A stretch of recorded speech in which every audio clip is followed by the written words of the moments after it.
Shalom pemirsa yang diberkati Tuhan, bertemu kembali dalam seri pelajaran Sekolah Sabat. Kita akan mulai dengan doa. Mari kita berdoa.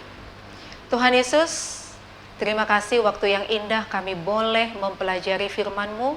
Sentuh hati kami, lembutkan hati kami, supaya kami mampu memahami firman-Mu ini dengan kuasa Roh Kudus Tuhan, dan firman ini boleh menjadi sukacita bagi kami di dalam kehidupan ini.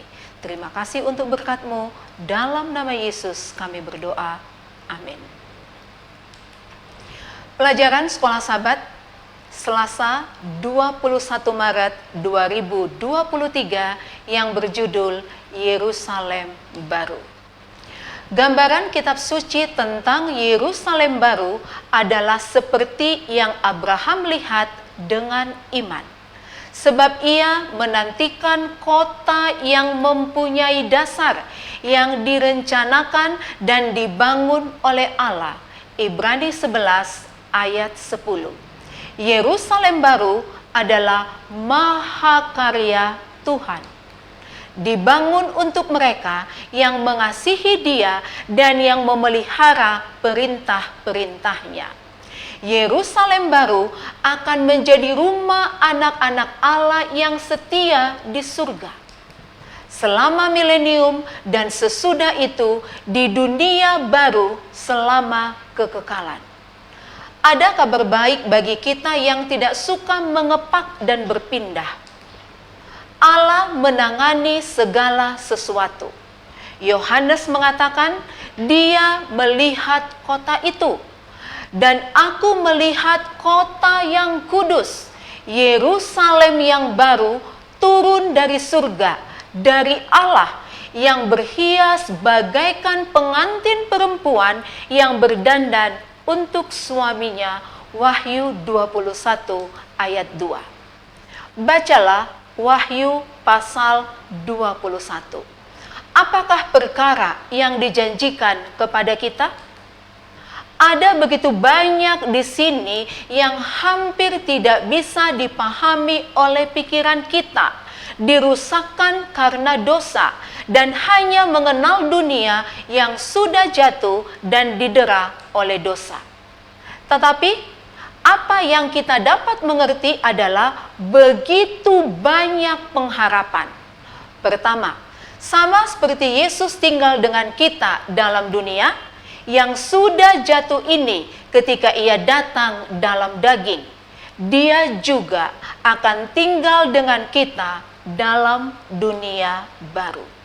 Sungguh suatu hak istimewa bagi mereka yang melihat Yesus dari dekat dan secara pribadi. Kita akan memiliki kesempatan itu lagi. Tetapi sekarang, tanpa selubung dosa yang mengalihkan apa yang kita lihat. Juga kemudian Bagaimana kita yang hanya tahu air mata dan kesedihan, tangisan, rasa sakit, akan mengerti satu dari janji terbesar dalam kitab suci. Dan ia akan menghapus segala air mata dari mata mereka, dan maut tidak akan ada lagi. Tidak akan ada lagi perkabungan, atau ratap tangis, atau duka cita. Sebab segala sesuatu yang lama itu telah berlalu. Wahyu 21 ayat 4. Segala sesuatu yang lama akan berlalu. Hal-hal yang seharusnya tidak pernah ada di sini sejak awal.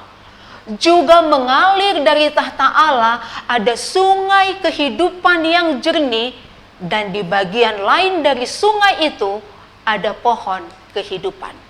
Tahta Allah akan ada di sana, dan mereka akan melihat wajahnya. Wahyu 22 ayat 4. Lagi, umat tebusan akan hidup dalam kedekatan dengan Allah yang sebagian besar kita tidak miliki sekarang. Bacalah Wahyu 21 ayat 8 tentang nasib mereka yang menghadapi kematian kedua. Tetapi orang-orang penakut, orang-orang yang tidak percaya, orang-orang keji, orang-orang pembunuh, orang-orang sundal, tukang-tukang sihir, penyembah-penyembah berhala, dan semua pendusta, mereka akan mendapat bagian mereka di dalam lautan yang menyala-nyala oleh api belerang. Inilah kematian yang kedua. Dosa mana yang digambarkan di sana yang tidak dapat diampuni Yesus? Mengapa orang-orang ini hilang?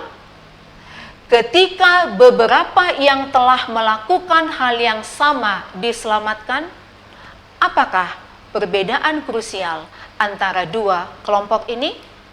Tuhan memberkati. Kita berdoa. Terima kasih Tuhan, waktu indah kami boleh mempelajari firman-Mu. Urapilah firman ini di dalam hati kami, supaya kami boleh memahaminya seturut dengan kehendak-Mu. Terima kasih untuk berkat-Mu, dalam nama Yesus kami berdoa. Amin.